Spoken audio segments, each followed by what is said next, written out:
1979, I came to Palm Beach County on a vacation. I was here on a vacation. And I was driving around with my two young sons. They were teenagers at the time. And I stumbled upon Wellington. And I drove into the community, and I looked around, and I fell in love. This was, I think, on a Sunday, Saturday or a Sunday. I said to my kids, I want to live here. So on Tuesday, I went to a real estate agent, and I was here just on a vacation. Now, I had a house up north in New Jersey. I bought a house on my while I was here on the vacation with a 3-month contingency that if I didn't sell my house up north, I would get out of the deal. But I did sell my house up north, and 3 months later, I was living in Wellington. And it was really a love affair from day one. One of the first things I did when I got here is I went over to the town crier, to Bob Markey, and I offered myself to write a column, a weekly column, because I was in the weight reduction business up north. And I said, would you like a weekly column on dieting and weight reduction and food and health and all that? And he did. So I really started my career here as a volunteer writer for the town crier. And that's how it all started. I've never regretted it, not 1 minute. I love Wellington still, but I was passionately in love with Wellington, which is why I got so involved so early on.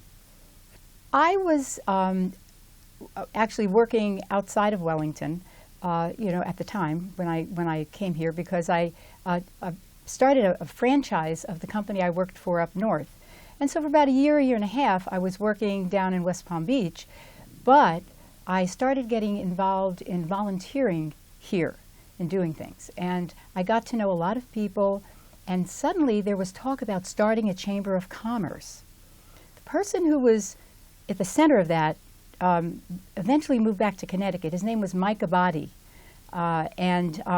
Mike said, we need a chamber of commerce here. He was a real estate agent.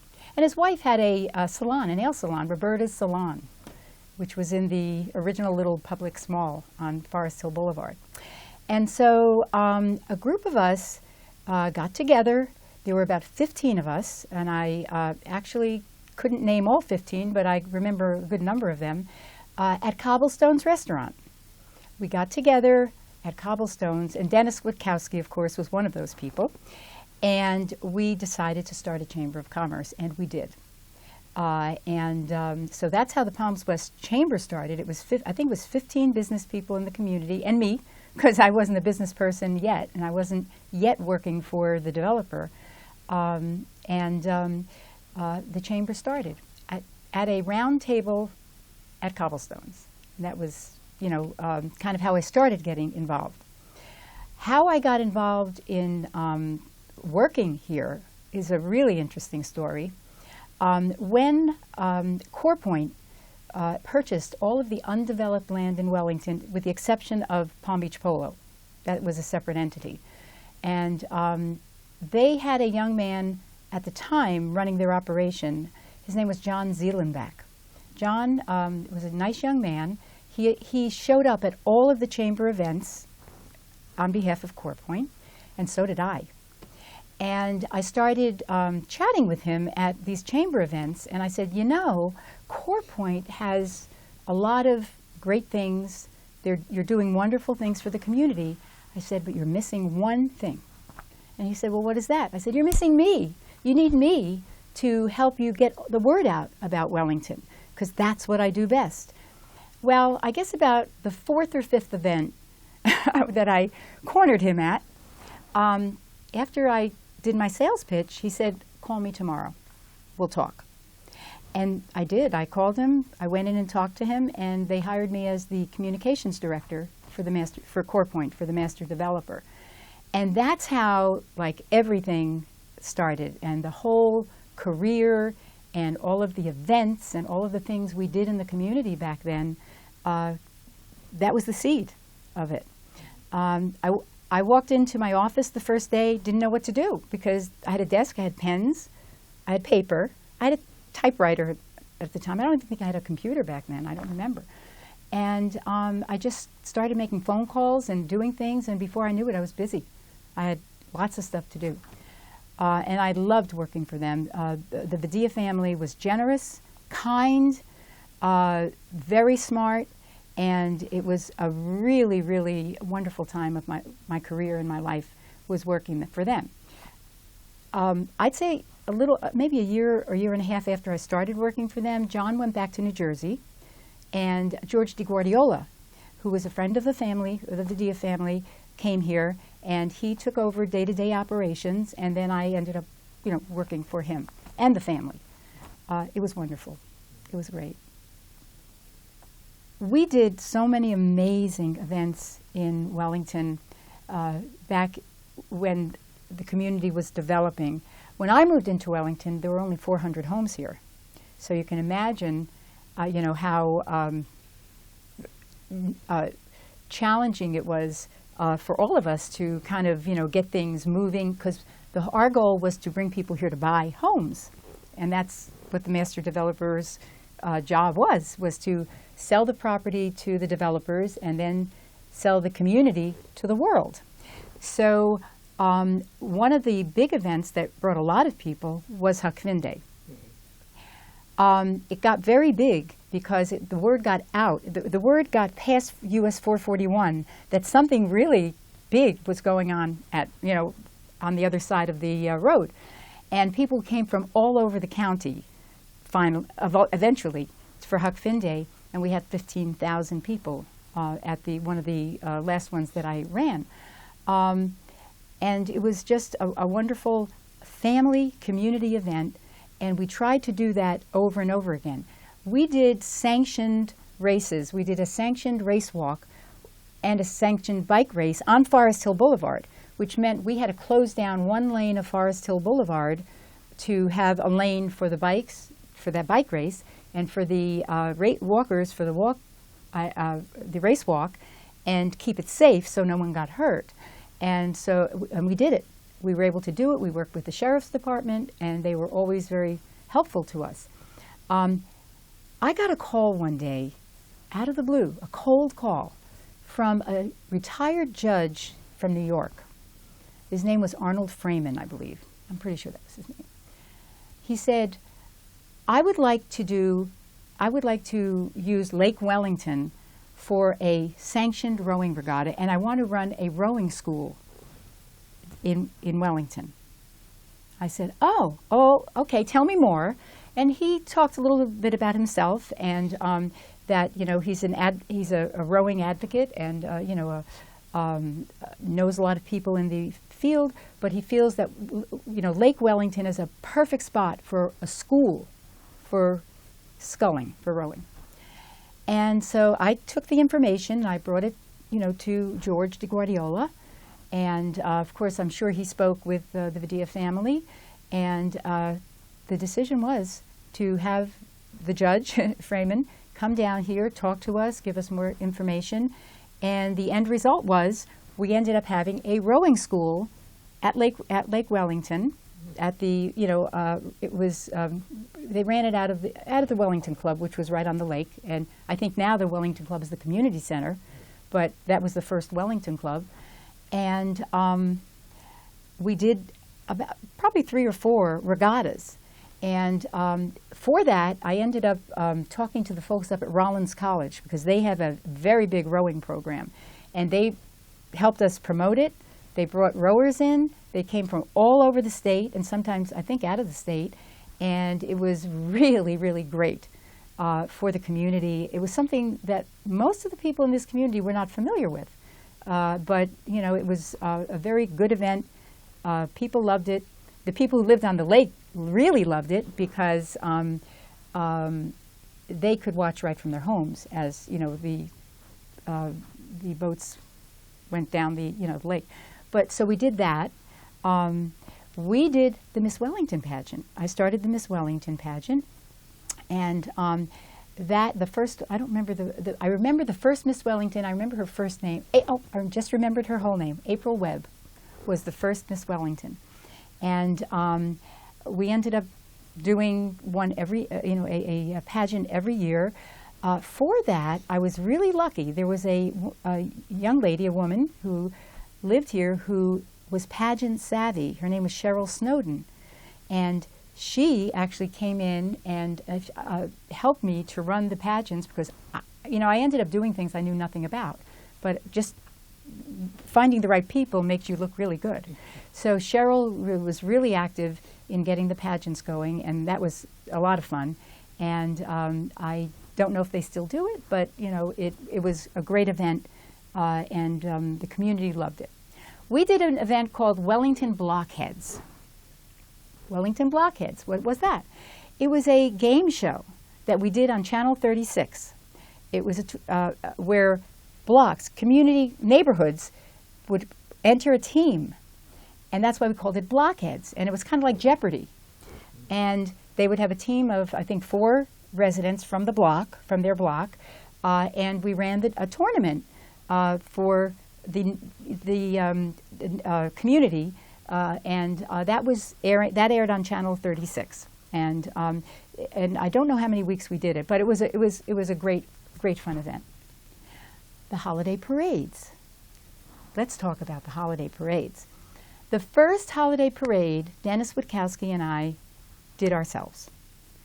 And I coordinated everything sitting on my bed with papers all over the place because, again, I never ran a parade before, but I figured I could do it, and I did it. Dennis was great, and the two of us ended up being, a team for putting together the parades. And the parade grew like by leaps and bounds. We had local personalities, television and radio personalities, do the color for do the commentary. And I usually would sit with that person, and I'd be the representative from the Chamber of Commerce, because we did it under the Palms West Chamber of Commerce umbrella. And we had people like Jim Sackett, who at the time was at Channel 5, WPTV, Channel 5. Jennifer Ross, who was on the radio. And all of these media personalities loved coming out here. Some even lived here. And did the color commentary for the parades with me.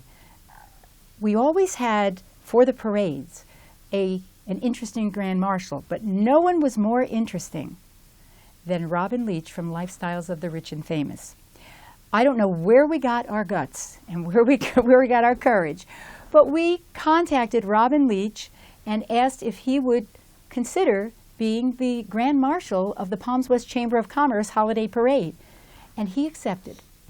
And we said, I still remember the chamber leaders were at Cobblestones, always at Cobblestones, waiting for, we sent a limousine to pick him up, and the limo, and I think it was his producer, Malcolm Boyes, came with him, and they brought him to Cobblestones to meet with us before we had a room for him over at Palm Beach Polo. And that was like kind of being in a dream world, really, to have someone like a national television personality come here to Wellington at that time to be our Grand Marshal. That was really exciting. It was, kind of like being a fairy princess for a weekend. He was great. He was really, really nice. The parades turned out to be bigger than we ever anticipated, and we had to find more and more room to stage them and more parking lots to stage them. And I would say probably by the time I left, I stopped doing it, we had maybe 150 entries, in the parade, and it went on for hours and hours, and the community just were lining up along Forest Hill Boulevard. I mean, everywhere, people with their folding chairs and their coolers, and it was a really good event. That was super. So not many communities have an aviation subdivision, but Wellington has the Aero Club. And so we decided, let's do an air show. You might think it's not that big a deal to do an air show, but the complications are many, because you can't have anyone in the houses that are under where the airplanes are going to be flying and flipping and doing all the things they do. So we did 2 Wings Over Wellington events, And for those events, we had, I should say there were only 12 homes at the time in the Aero Club. It wasn't like I had to speak to 100 residents, but at the time there were about a dozen residents in Wellington in the Aero Club. And so we knocked on every door, we told them what we wanted to do, and said, would you be willing to leave your house during the air show? Because we can't do it while anyone is in the house. And every resident said yes. We gave them free lunch, of course, but every resident cooperated with us, left their home during the air show, and it was really exciting. I think we had the Blue Angels here, and some, really a major, again, something I never did before, but you contact the right people, and they know how to lead you to do, get the event going, and so we did that twice. It was amazing, amazing. Also, probably the most exciting thing about my tenure was working with Billie Jean King. Billie Jean King is, I would say, the most focused and really talented human being that I ever met. The Core Point signed a personal services agreement with her, and for that, she would come here and give workshops to the residents, tennis workshops to the residents, and she would be our guest at a luncheon for the residents. And in addition to that, she brought her team tennis team here, the Wellington Aces. She owned the team, she may still own it, along with Martina Navratilova. They were partners in the team. And so we had, all summer, we had team tennis going on at the West Club, at Wellington Club West, which I assume is still Wellington Club West, or maybe it's the only Wellington Club now. But so we would be out there. Unfortunately, the weather in the summer in Florida, we had a lot of rainy nights and, humid nights and stuff, but it was great. People came out to see what is team tennis, and Billie Jean King would be here periodically, for her, for her events that she did on the tennis courts. Watching her on the tennis courts is really just a lesson in being focused. She was so focused, and I wish I could have infused 10% of that into myself, but that was a lot of fun. Donna White also. Donna White is a professional golfer, or was at the time. Very well respected, and lives here in Wellington, or lived in Wellington at the time. So we teamed Donna and Billie Jean up and did a sports weekend here called Hug a Kid Weekend for the kids. And we had tennis events, and Donna did workshops in golf and golf events, and the event was so well attended. I mean, sometimes things are so well attended you can hardly handle them, but we managed. And so that whole weekend, we did a whole weekend with Billie Jean King and Donna White, and again, for the kids, for the families, everybody came out, and it was just a huge amount of fun to run it, but a lot more fun to get to know these amazing sports personalities. It was terrific. We had a major event to open the Wellington Club West, which was a huge event as well. Again, people invited out to see the new club. Lots of food, always food, and that was a big event as well. But not on the sports side, on the social side. That was a social event. The Boys and Girls Club of Wellington, I still remember that event when we opened, the club. But I don't know if anyone realizes how that club actually came to be, because the Boys and Girls Club obviously didn't have the resources to buy land and build a building, yet having a Boys and Girls Club in Wellington was a must for a family community. So Core Point donated 17 acres of land to the Acme Improvement District and the Acme Improvement District then leased the land for $1 a year to the Boys and Girls Club. And a building went up with Core Point's support. The building was constructed. And so that opened, and a year later, we had a one-year anniversary party, which I will never forget. And you will not believe who we managed to get to come to be our special guest for the first anniversary party. Buffalo Bob, not Howdy Doody, his brother Double Duty, because Howdy Doody's in the Smithsonian. And so Buffalo Bob traveled with Double Duty, his twin. But we sent that same limo that we sent for Robin Leach, we sent to pick Buffalo Bob up and bring him here because he was living in Fort Lauderdale at the time. And when that limo came, drove up, and I went over, opened the door, got in the car, sat down, and I was face to face with Buffalo Bob Smith. As a child of the 50s, I was in awe. I mean, it was like I just couldn't believe it. Buffalo Bob also brought Clarabelle, but not the original Clarabelle, the one who took over for the original Clarabelle, who was Bob Keeshan, who ended up being Captain Kangaroo. So when he became Captain Kangaroo, the new Clarabelle took over, and that was the one who came to our first anniversary party at the Boys and Girls Club. Now, this is the most interesting thing. The children who didn't grow up with Buffalo Bob, the show that he did, they were mesmerized. The children who were there that day, and there were a lot of them, loved Buffalo Bob. So obviously what he had and what he gave to kids was not generational. It was, multi-generational, because those children, we were amazed. We just couldn't believe how they were, and of course the parents. Buffalo Bob was an icon for the parents, and the parents just couldn't, he was signing autographs for a long time after he did his show. But so that was a real fun event for the first anniversary party of the Boys and Girls Club. That was very nice. We also had Prince Charles and Lady Diana, Princess Diana here. Prince Charles played polo on a Sunday afternoon. On a Tuesday afternoon. I shouldn't say Sunday.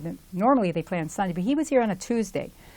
And on Tuesday, all of the people who normally sell the food, are the vendors at polo, are in the regular jobs. They weren't available to sell at this event. So the Palms West Chamber of Commerce came through. We all volunteered our day I sold like the little ice cream bars. I remember I sold the ice cream bars, and all of the chamber members came to the polo that day, and we were the vendors. And so that way they didn't have to, find other people. It was really exciting to be sitting there and looking up in the box and seeing Diana. I mean, it was amazing. And I don't remember how Prince Charles did, but I'm sure he did just fine. And even if he didn't, they would tell him he did, I'm sure, So back in the early days of Wellington, there was a lot of open land. There was no Wellington Regional Medical Center on that corner property. Palm Beach Polo had a lot of open land. And what can you do with all this open land? You can launch a balloon on Saturday and Sunday morning, early in the morning, if the wind is right, and that's what we did. We had the Wellington balloon, and people got accustomed to seeing it flying out of Wellington, and wherever the wind took it. Actually, we never knew where the balloon would end up, but we just knew that the wind would carry it, and so every Saturday and Sunday morning for a number of years, the Wellington balloon was a staple in the community and in Palm Beach County, flying all over. I eventually joined the crew because I would go out Saturday and Sunday mornings, and some days would drive the van, and a couple of times I was lucky enough to actually take a little ride in the balloon. And I don't like to fly, but somehow I got in the balloon and I flew. So you figure it out. I don't know. But that was a very fun part of the early days of Wellington, when there was space to fly and land a balloon. The other thing we had, which I don't know if any other community in the country has or has had, and it was a team of Clydesdales called the Wellington Clydesdales. And there was a gentleman who lived a little south of here in Homeland. His name was Sam Groom, and he owned a team of Clydesdales. Homeland is kind of very rural, and he had Clydesdales. In fact, there was, I'm hoping she's still with us, Lady SHARON of Wellington was a red-headed Clydesdale that was born when we were when we were doing our things with him, and she won ribbons and everything, and you know, she was named for me. I had my own Clydesdale named for me.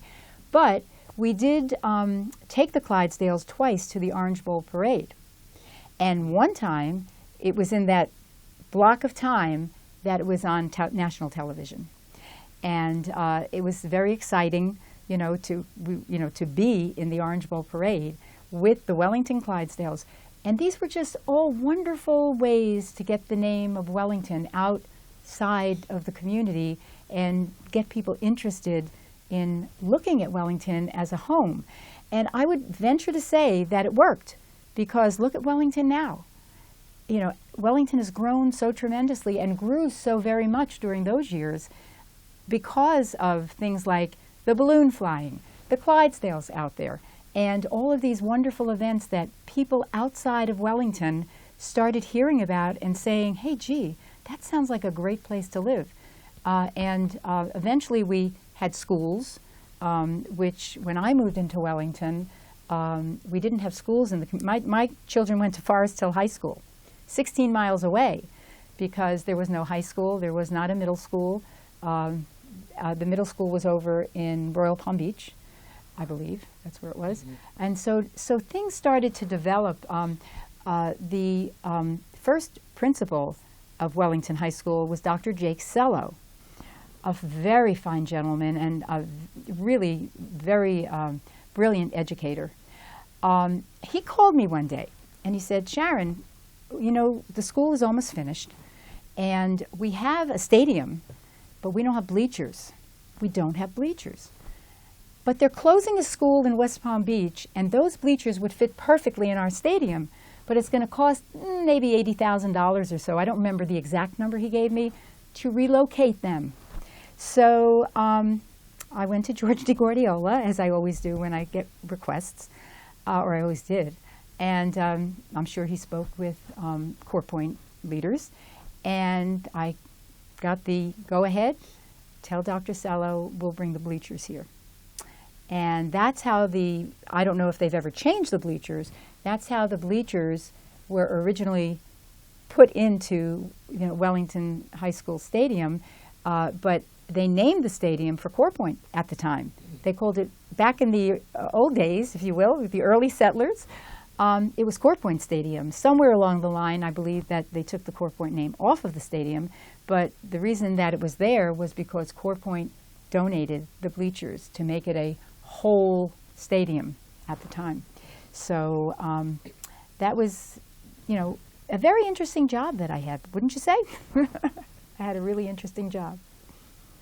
I've been out of Wellington a number of years, and I've got to take myself back to when I lived here, because I envisioned a Lord & Taylor on the corner of 441 and Forest Hill Boulevard in my dreams, because at the time that was where I liked to shop. Well, little did I know, at some point they would build the mall at Wellington Green, but it was something that I dreamed of and wished would happen. We always wanted to be incorporated. I'll tell you a little story about our zip code. The zip code 33414 was assigned to Wellington, but it was West Palm Beach 33414. Well, we were stubborn residents here in Wellington. We were not going to say West Palm Beach with our zip code 33414. So we started putting Wellington, Florida 33414 way before the village incorporated. We were, you know, we did not want to be West Palm Beach. We were Wellington, and proud of it. So what's happened here is kind of what I envisioned eventually would happen to Wellington, that it would build out, that community leaders would step forward and say, you know, we are a nice, secure pocket in the western part of the county. There's, you know, there is value to us incorporating and having home rule for all of this that we have and everything that we've built. So I'm proud of everybody who did this. I mean, you know, Kathy Foster, who was the first mayor, I mean, she was very instrumental in helping us with the Chamber of Commerce and all of the things we did as early community leaders. You know, and I believe Carmine Priori might have been the second mayor, I'm pretty sure. And he too, all of these folks were chamber members, community leaders. They were out at all these events. They worked really, really, really hard to make Wellington a great place to live. And I believe that today Wellington is the fulfillment of what Bink Glisson dreamed of back in the 60s when he platted the land. That's, you know, how I see it.